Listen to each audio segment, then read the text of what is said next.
इंदौर आए ज्योतिरादित्य सिंधिया विभिन्न कार्यक्रमों में शामिल होने के बाद रात को पूर्व लोकसभा स्पीकर सुमित्रा महाजन के घर पहुंचे और उन्हें पद्म भूषण सम्मान मिलने पर बधाई दी। सिंधिया को ताई के घर डिनर भी करना था, लेकिन उन्होंने डिनर नहीं किया और यहां से सीधे होटल रवाना हो गए। इंदौर आए ज्योतिरादित्य सिंधिया विभिन्न कार्यक्रमों में शामिल होने के बाद पूर्व लोकसभा स्पीकर सुमित्रा महाजन के घर पहुंचे और उन्हें पद्म भूषण सम्मान मिलने पर बधाई दी और यहां से सीधे होटल के लिए रवाना हो गए। कांग्रेस छोड़कर भाजपा में शामिल हुए ज्योतिरादित्य सिंधिया रविवार को विभिन्न कार्यक्रमों में शामिल होने इंदौर पहुंचे थे।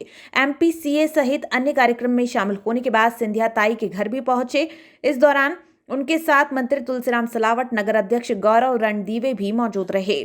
ताई के घर पहुंचे सिंधिया ने मीडिया से चर्चा करते हुए कहा कि ताई को पद्म भूषण मिलने पर बधाई देने आया हूं। जब उनसे पूछा गया कि पद्म भूषण के बाद क्या अब ताई राज्यपाल बनेंगी, तो वे बोले कि मैं इस पर कोई टिप्पणी नहीं करूंगा। आशीर्वाद ग्रहण करने आया था। मेरे लिए तो एक व्यक्तिगत संबंध उनके साथ रहा है, आज नहीं लेकिन पिछले 20-25 सालों से, और मेरे लिए तो मेरी ताई हैं, मेरा घर है, सदैव रहा है और आज भी है और भविष्य भी में रहेगा। लेकिन जो उन्हें पद्म भूषण दिया गया है, मैं मानता हूं कि हमारी धरोहर हैं, इंदौर की केवल नहीं, मध्य प्रदेश की केवल नहीं, लेकिन अब देश की धरोहर हैं और उनका आशीर्वाद ग्रहण करने के लिए मैं आया था।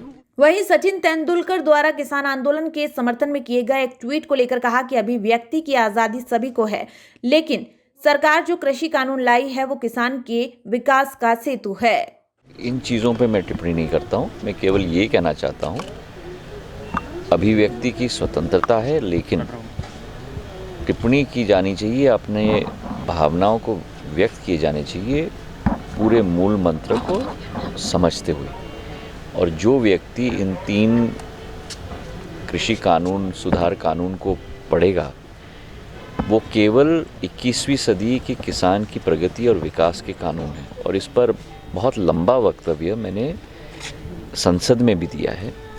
और जो सरकार किसानों के लिए कटिबद्ध सदैव रही है, चाहे योजनाओं के तहत, चाहे समर्थन मूल्य की वृद्धि के तहत, हर कदम पे किसानों के साथ कदम कदम मिलाकर उनके सर्वांगीण विकास का ही सपना पिरोया है, वो सरकार किसान के समर्थन में ही कदम लेगी, जो ये कृषि कानून बिलों में भी पूरी तरह से अलौकिक है।